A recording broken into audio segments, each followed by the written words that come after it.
بسم اللہ الرحمن الرحیم۔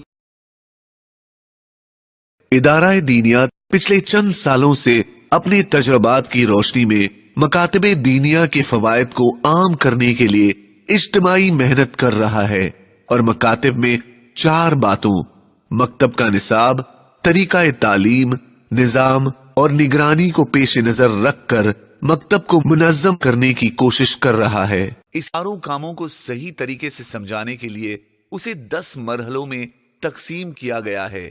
آپ حضرات کی آسانی کے لیے وہ 10 کام یہاں ذکر کیے جا رہے ہیں۔ 1. نیت کرنا، 2. نصاب کو سمجھنا، 3.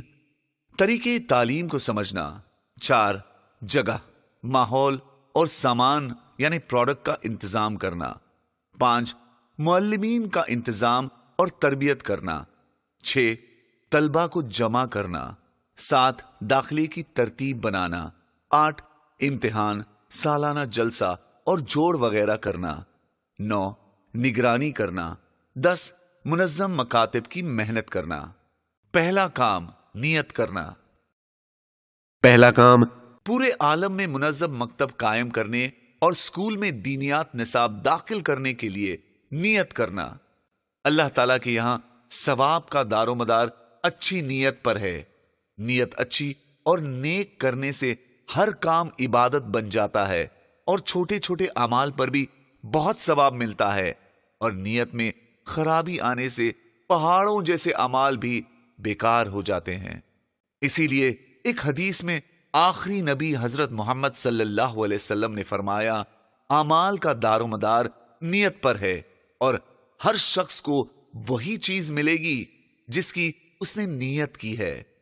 ایک اور حدیث میں حضرت محمد صلی اللہ علیہ وسلم نے ارشاد فرمایا، اللہ تعالیٰ فرماتے ہیں کہ جس شخص نے نیکی کا ارادہ کرنے کے بعد اسے نہ کیا تو اللہ تعالیٰ اس کے لیے پوری ایک نیکی لکھ دیتے ہیں، اور اگر نیکی کا ارادہ کر کر اس نیکی کو کر لیا تو اس کے لیے 10 نیکیوں سے 700 نیکیوں تک، بلکہ اس سے بھی کہیں زائد لکھ دیتے ہیں۔ محمد صلی اللہ علیہ وسلم نے فرمایا، دین آسان ہے۔ جب میرے نبی صلی اللہ علیہ وسلم نے فرما دیا دین آسان ہے تو ظاہر بات ہے کہ دین کا سیکھنا اور سکھانا بھی آسان ہے۔ لہذا کہتے رہنے کے بجائے ان سارے کاموں کو کرنا ہوگا۔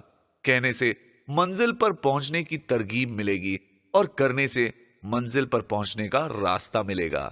دوسرا کام ذمہ دار کا دینیات ورکشاپ کو سمجھنا ضروری ہے۔ کسی بھی نظام کو چلانے کے لیے ایک ذمہ دار کا ہونا ضروری ہے تاکہ وہ نظام اچھی طرح سے چل سکے۔ لہذا مکتب کو منظم کرنے کے لیے بھی ایک ذمہ دار کا ہونا ضروری ہے، اور یہ کام عالم و غیر عالم، مالدار و غریب، مرد و عورت، ہر شخص کر سکتا ہے۔